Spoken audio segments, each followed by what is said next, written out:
Yeah. So, hi everyone. I'm here to give a review of the movie Bridge of Spies, primarily because I'm a contrarian and I like misinterpreting things. But so here we go. Let's spice it up. I'm Nate Graff. I'm a fifth-year electrical engineer, master's student. And would you believe it, I'm actually an avid and some would say respected and very pretentious reviewer of the finest feature films and movies. This is my IMDb profile. Don't worry about the name. I made it in 2009, so this is like 9th grade or something. It's really cringy. But you can see I've reviewed hundreds of movies, and I am a top reviewer on IMDb, and because this isn't like something I made in Photoshop. Just a spoiler warning, I will be giving away spoilers for the movie I'm reviewing tonight. I feel like it really adds to the movie review experience to maybe have a spoiler or two in it. I'll be reviewing Bridge of Spies. It was released in October 2015 and directed by Steven Spielberg. It stars Tom Hanks, Mark Rylance, and Alan Alda. It had a budget of $40 million and grossed $72.3 million in the US with an opening weekend of $15.4 million. So, average. The settings and characters. It's set in the middle of the Cold War in 1957. And Tom Hanks plays a lawyer, James B. Donovan, who's recruited by the CIA to negotiate with the Russians. He negotiates with Mark Rylance, who plays a Russian spy captured by the CIA, and he's Donovan's leverage in this negotiation. Alan Alda plays a civil engineer, Friedrich Zoller, who designed the Bridge of Spies. And the CIA and KGB vie for control over the plans to build the bridge. Because the bridge was constructed by his construction firm, and the bridge contains a number of hidden secrets, like trap doors and various included structural weak points that can be used to destruct the bridge very quickly. It's actually also the only remaining connection between West Berlin and surrounding East Germany. But fun fact, the bridge used in the film is actually from Pittsburgh, Pennsylvania.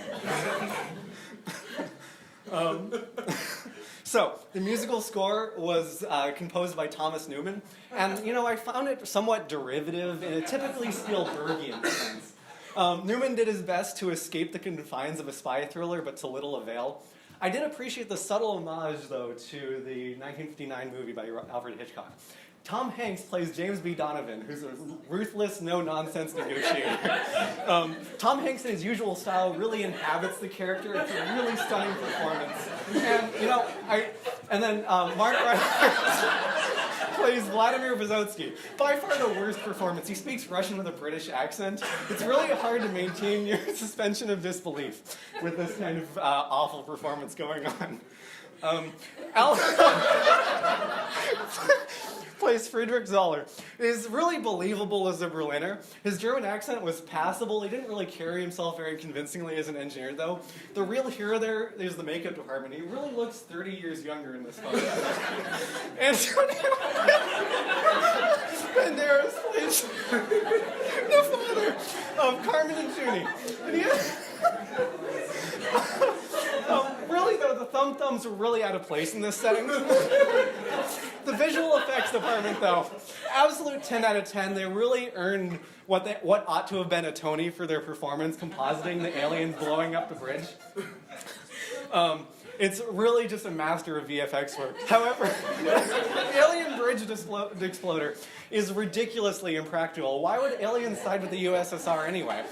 And it completely ignores the structural weak points, so it's both a plot hole and an unnecessarily included Chekhov's gun. The bottom line is that Bridge of Spies has a bit of something for the whole family, but in so doing, fails to really cater to any one audience. So despite being marketed as a period piece, it often veers off into outrageous fantasy.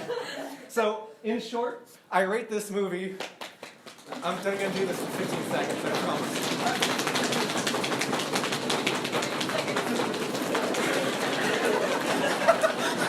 I made this entire slide. 3.5 out of 5. It's good, but I really didn't believe any part of it.